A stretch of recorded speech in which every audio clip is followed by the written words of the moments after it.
know about? Hello? All right, we ready. We're going to roll right into it. This is the album review of Joe Budden's Rage and the Machine. Now, this album suffers from a lot that I'll talk about. This new streaming thing that I just don't really like the format of records now and the way they do it, like that three sides to every story.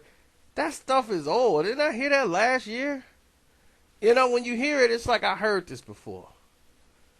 You know, it's not a bad song. You know, three sides to every story. That's creative, but it's old. And then it's like all collaborated on one project. And it's then you hear some songs that got the same bars that you heard on another song. My grandma told me the older you get, the faster the world spin. I'm like, I heard that on like two songs on this album. You know, Uncle Joe is a great song though. I love Uncle Joe.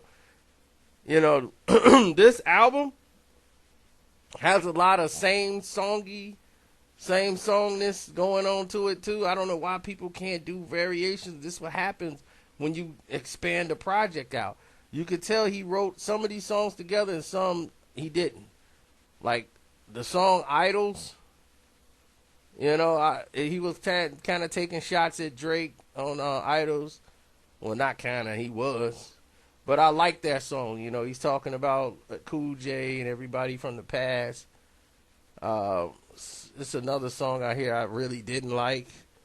But I like songs like Uncle Joe and By Law. You know, I those went good for me. You know, I think the Wrong One, I love that, the ruggedness of that. And I mean, lyrically, he's always gonna be there. Joe can rap. He can deliver. It's just that sometimes you just get tired of Joe because it seems like he just spills, and what he doesn't have is a catchy break. And I think that's what he needs for the structure of his songs. He needs to work with somebody to give him a catchy break in between to give people space. He just flows so long, you just get so bored of it. Like, I Want to Know is way too long, and it's like, oh my God, get this song out of here. You know, Idols was about 6 minutes, but it was good. So, you know, I didn't like Flex. You know, that to me. But that was another song everybody basically heard before. You know, it's like, I mean, the project in its all completion, it's 11 songs, I think. And the reason why it's 11 songs because they're long. You got songs that's probably he didn't cut off. You know, people don't be making these 4-minute songs no more, or 5-minute songs. You know, back in the day, they used to be that long. Like Too Short used to make 5-minute records because he had a band. You know, the band be playing in the break. And then he gonna drag everything out with his words. But Joe Budden, this is probably one of the best projects, though, he's put together since, like, one of the mood music albums he put out that I said, oh, this is pretty tight. But other than that, you know, it's just been a collaboration of just him going through stuff. You know, so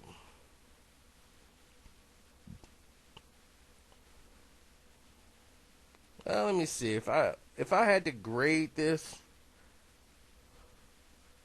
I would give it a C plus. I would give it a C plus, almost a B.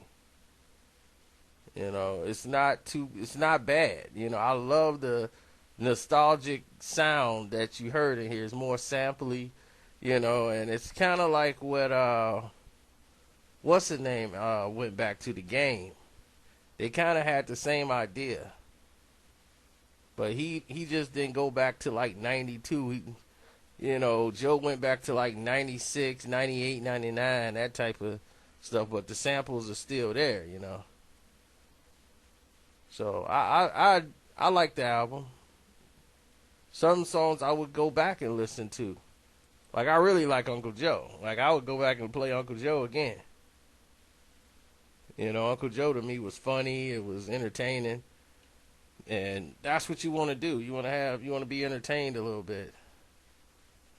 So overall, Joe Budden's album, if you want to buy it, I would recommend it. It's a C plus record, almost a B. I'm quite sure he'll probably tell you he could have done better on this project that he got here. He probably was shaking off some rust or something. But I think he needs to have a process when he does it. Like, Joe could be good if he gets managed.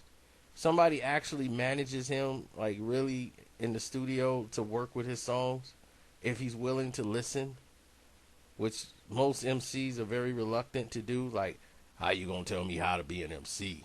I've been an MC for longer than you probably was born. You know, you're just a apparition to me compared to what I've already been through in my life.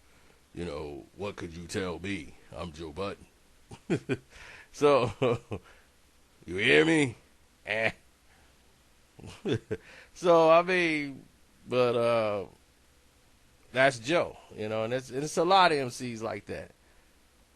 But overall, you know, I'm saying he needs to not get, now that he realized that wasn't the move for him, the Drake move, he'll probably be in a better space now. Because once he saw how the industry was and the fact that, man, everybody caught up to my BS, and he can get back to a normal space where no one's really hounding him or pressuring him, he can just get back to making some music. But yes, this is, of course, it's light years better than Meek Mill's. Even though Meek Mill's, I gave him a mediocre grade. I think I gave him, a D plus.